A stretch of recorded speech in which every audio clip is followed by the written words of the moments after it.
If you move today, would Germany or Canada support your life beyond the job? We're breaking down everything from work hours and vacation time to job perks, cost of living, and how easy it is to settle in as an expat. You'll get a side-by-side look at how each country handles career, downtime, and long-term lifestyle. And don't bounce too early. We're not just listing facts, we're giving you the kind of real-world clarity most guides skip. Let's begin by looking at working hours and overtime, two major parts of any work-life balance conversation. If you were to move to Germany or Canada, how many hours would you actually spend at work, and how protected would you be from burnout? In Germany, the regular work week usually runs between 35 and 40 hours. There's a national rule, the Working Hours Act, that caps daily work at 8 hours.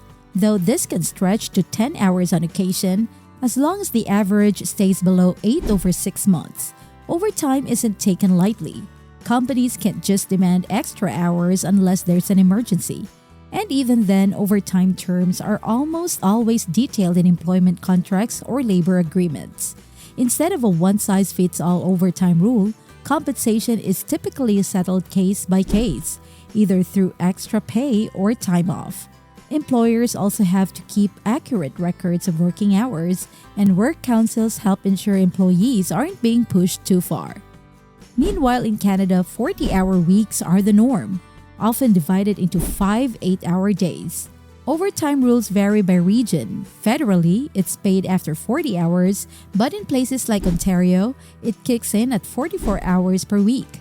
British Columbia uses a mix of daily and weekly limits.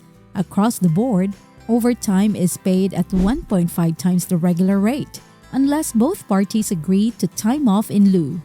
But some professionals like managers or engineers might be exempt, depending on where they work. So which country gets it right? Germany's tight regulations offer solid protection, while Canada's flexible model varies more from one province to another. Now let's talk time off, because how often you can unplug from work matters just as much as how long you're on the clock. So when it comes to vacation and holidays, which country lets you recharge more, Germany or Canada? In Germany, full-time workers with a standard 5-day work week are legally entitled to at least 20 paid vacation days per year. That minimum jumps to 24 days for those on a 6-day schedule. But here's the reality. Most companies go above that baseline. Thanks to union deals or employer policies, it's common to get anywhere from 25 to 30 days off annually. That's over a month of paid vacation for many people. On top of that, Germany offers 9 to 13 public holidays a year, depending on the federal state. Places like Bavaria and Baden-Württemberg tend to have more than others, giving workers in those regions even more days off. Canada, on the other hand, starts at a lower minimum. Most provinces require employers to offer at least 2 weeks or 10 working days of vacation after 1 year of employment. Some increase that after 5 years. Public holidays in Canada also depend on the province, generally landing between 8 and 12 days annually. While key national holidays like Canada Day and Christmas are standard, others like Family Day or Victoria Day vary. So who's getting more downtime? In pure numbers, Germany clearly leads. The mix of generous vacation and extra public holidays creates a setup that heavily favors rest and balance. Now let's turn the spotlight to how both countries support parents. Because raising a child while juggling a career is no small task. What kind of backup do Germany and Canada actually give to working families? Germany offers one of the most generous setups out there. Parents can take up to 3 years of parental leave for each child. What's unique is the flexibility. They can use this leave until the child turns 8 and even work part-time, up to 32 hours a week during that period without losing their rights. Financially, the government steps in with Elterngeld, a benefit that covers 65% of the parent's net income, capped at €1,800 monthly. This support can last for up to 14 months if both parents split the time, encouraging more balanced caregiving.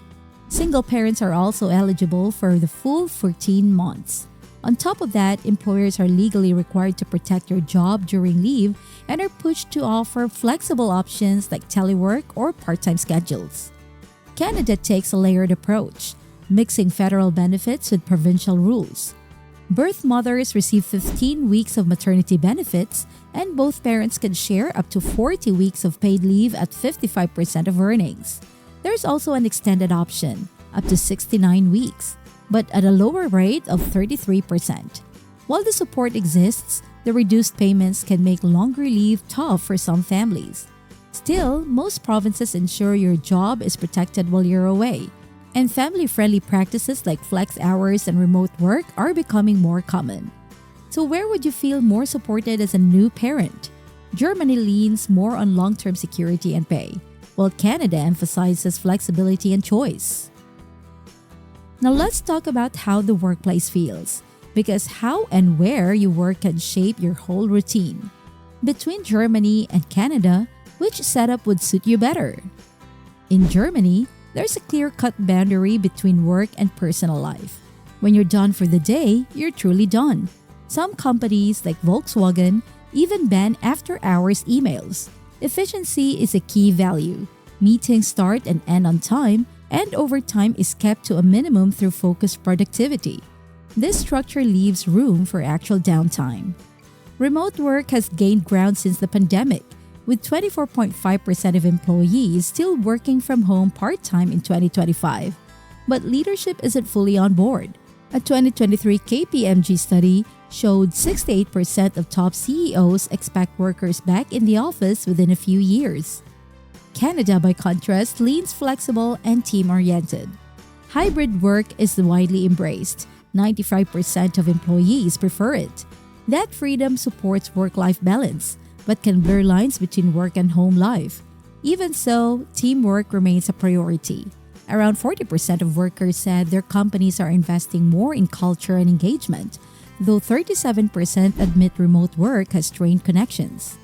So, which would work better for you? Germany's structure or Canada's flexibility? Each approach has its own rhythm, and your ideal fit might depend on how you like to balance productivity with personal time. Let's break down the real-life cost of living and how people feel on the job. Between Germany and Canada, which offers more peace of mind, both financially and professionally?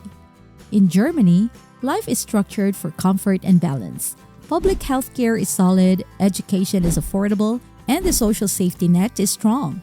Germany scores above average in work-life balance, safety, and satisfaction on the OECD Better Life Index. Housing isn't cheap, but it's reasonable. City center apartments average 941 euros, while those outside drop to around 700 euros. Monthly living costs typically fall between 1,000 to 3,000 euros. That's far less than what you'd pay in most major North American cities. Germany also offers a sense of job security. Labor laws make it difficult to fire employees without cause, adding extra protection. Combine that with a culture that values efficiency and time off, and you've got a work environment where people feel satisfied and supported. Now over to Canada. It also delivers on quality of life, thanks to universal healthcare and a welcoming, multicultural vibe. But housing costs? A lot steeper. In Toronto, one-bedroom apartments average 2,300 Canadian dollars per month. Vancouver is similar. Still, Canadians are pretty happy at work. 80% rated their job satisfaction between 7 and 10 in a 2023 survey. So, security and affordability or variety and vibe?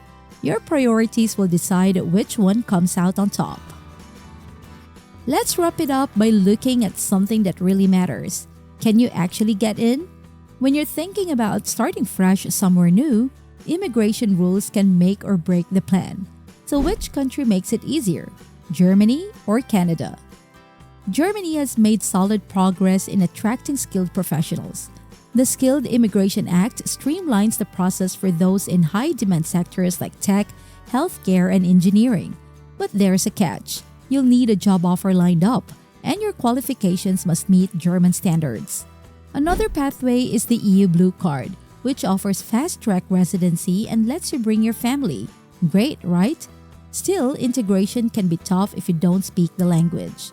While English might get you in the door at global companies, most employers expect some level of German. Without it, landing a job and fitting in could be a challenge. Canada, on the other hand, is known for being welcoming. The express entry system makes it fairly straightforward to apply, especially through the Federal Skilled Worker Program. In 2025, Canada added a category-based system to prioritize fields like STEM, education, and healthcare. English speakers typically adjust easily, but immigration targets are now being trimmed to ease pressure on housing and public services. So what's more important, ease of communication or a fast-track visa? Germany opens doors with structure and opportunity, while Canada feels more familiar and inclusive, though maybe a bit more competitive than before. If you're thinking long-term, it's not just about where you work. It's also about where you'll slow down and enjoy life after the 9 to 5. Here's a fun twist. One of the two countries we're looking at next has expat communities where monthly living costs are under $1,000 and beachfront sunsets are part of the deal. Catch the next one to see which Southeast Asian spot might just be your dream retirement without draining your savings.